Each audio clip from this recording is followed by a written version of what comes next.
from thetoastedpinenut.com. Welcome to the very first episode of Pine Nut Kitchen. I love sharing recipes with you guys. Sometimes I just do those hands and pans videos when I'm trying to cram in a bunch of recipes into one video, but I really love being in the kitchen and cooking with you. So I thought I will just do the best of both worlds. Once a week I'll do a Pine Nut Kitchen where I'm actually in the kitchen. Each week I'll also have a hands and pans kind of video where I'm sharing a bunch of recipes or a how-to or something quick and easy. And the third video of the week is going to be like a lifestyle, more vlog type of video. I'm really excited about all the things I have planned for my YouTube channel. So if you like this idea, give me a thumbs up and don't forget to subscribe because I never want you to miss a recipe video.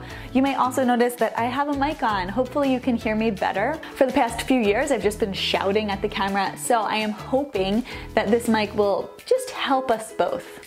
If you haven't noticed, I have these ridiculously spotty brown bananas. I have been saving them because there is nothing better than a deliciously sweet, ripe, brown banana. So today we are making breakfast cookies. We're gonna do some blueberry breakfast cookies, but you can really add in whatever berries you like. So when we get to that part, I will give you some ideas. But these cookies are really great. They're sweetened with the banana. They have a little bit of agave nectar. You could also use honey or maple syrup. I love making these breakfast cookies during the weekend and kind of meal prepping them for the week, because then when you have a busy morning, you can just grab a cookie, eat it in your car, eat it on the bus, just eat it on the go. And they are so simple, so easy, and they're really filling, packed with good ingredients that just fuel you and nourish you for the morning. So I'm excited to share this recipe. It's gluten-free, it's dairy-free. I'm gonna show you how you can make it paleo just by subbing some things, and I'm also gonna get into all the different subs so that you can customize it however you like it. So enough chit-chat, let's get into making. We're gonna start off with our bowl. So in your bowl, you're going to mash your super duper ripe, delicious bananas. So I'm peeling these. I'm telling you guys, these bananas, they have been waiting for this moment. Oh my gosh. My son was like, these are rotten. And I was like, no, they are perfect. All right, so I'm just peeling these bananas. Oh my gosh, they're so sticky. Let me just toss these in the trash. Wash my banana hands. All right, so I'm just gonna take a fork and just mash it. I love how easy it is to mash super ripe bananas. Is that weird? Not weird. All right, so we are just mashing these. Get these going, mashing them up. They look so perfect. These are gonna be really good. You can make the bananas as chunky or smooth as you like.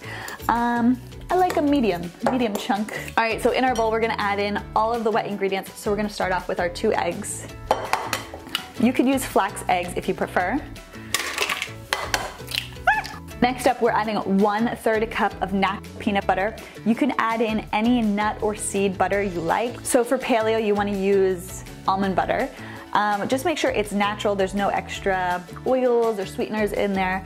So add that in. Then we're going to add 1/4 cup of agave nectar. I like agave nectar because it's low glycemic, so it doesn't spike Jared's blood sugars, but you can use honey or maple syrup or any sweetener that you prefer. Coconut sugar would be a really great option. I've never tried it, but it should work. Or you can just leave out the sweetener, let the bananas be the star sweetener, kind of like my trail mix cookies, which are so good, and I will link to them below. So we are adding 1/4 cup agave nectar. And then just use your whisk to whisk it up. Get it nice and combined.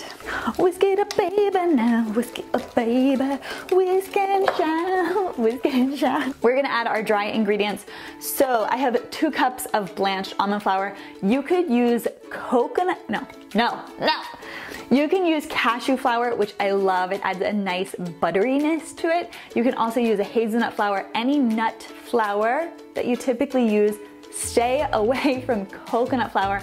A lot of people ask me if they can sub coconut flour for almond flour. It's a big fat no. Don't use coconut flour. It's really drying. It's super granular and it doesn't make a good sub for almond flour. So that's my coconut flour spiel. I kind of hate coconut flour. It is a hot button issue for me. So getting back into it, 2 cups of blanched almond flour.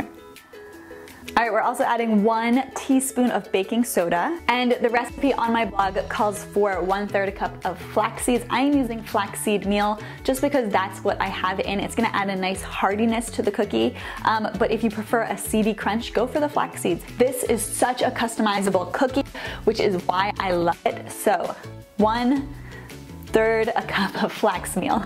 On the blog, I use pecans, which is a really great option, but because I'm using peanut butter today, I thought it would be fun just to play off that, chop up some peanuts and throw them in. This is combined. As you can see, it's pretty thick. It's kind of like a bread, like you're making a banana bread, but what I love about these cookies is they're fluffy. They taste almost like a muffin top. They are just so fun, so delicious, and I'm really excited for you guys to give them a try. So now we're going to chop up our peanuts.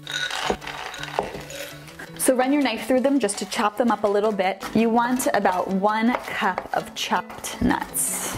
You don't have to go crazy making them perfectly chopped. So if you have bigger nuts and smaller nuts, it's okay, we accept all nuts into this pine nut fan.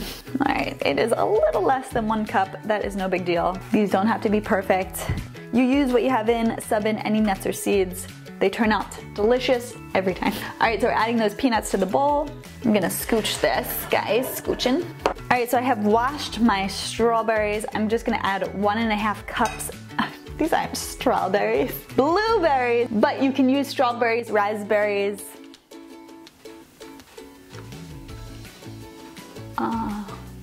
Pomegranate seeds, craisins, really any juicy burst that you are craving.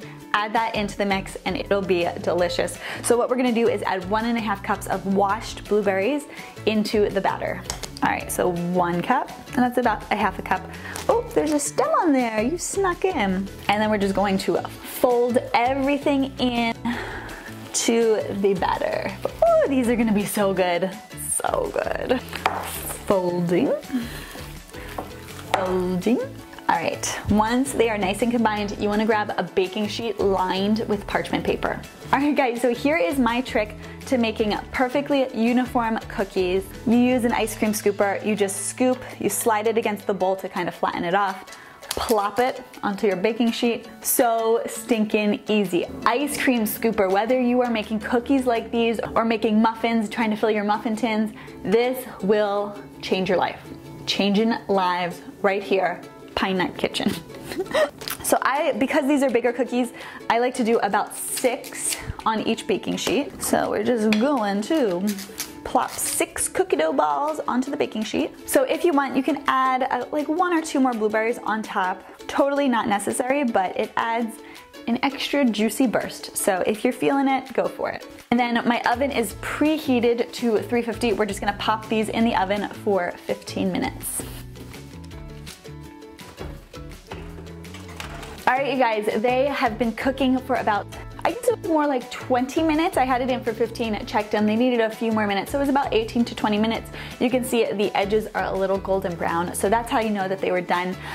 It's interesting, when I use cashew flour for this recipe, they spread out a lot more. When I use almond flour, they puff up like little muffin tops, which is a really interesting distinction. But you guys, after they come out of the oven, let them cool on the pan for about 2 minutes, and then you could just pick them up and pop them onto a cooling rack so they can totally cool. Then you want to store them either in a big plastic baggie or an airtight container in your fridge. Then as you want, you can heat them up, eat them, and they are so good. So let's do a taste test. Oh my gosh. You guys, so fluffy. I love that we added the peanuts in there. You can really taste that peanutty taste, and the blueberry bursts are like out of this world, so fun. They're really fluffy, but they're also super hearty and delicious. So I hope you guys make this recipe. I hope you love it as much as I do. Have fun, play around with the different nuts and berries that you put in there. And if you do end up making this recipe, please let me know how it turns out. I'd love to hear what you think. I hope you liked this episode of Pine Nut Kitchen. If you like this idea of Pine Nut Kitchen, and if you like this video, please hit that thumbs up button. And don't forget to subscribe because I would love for you to be a part of my YouTube family. I am Lindsay from thetoastedpinenut.com. Come find me on Instagram at thetoastedpinenut, and I will see you in my next video. Bye. So my blueberry muffin cooker. Blueberry down.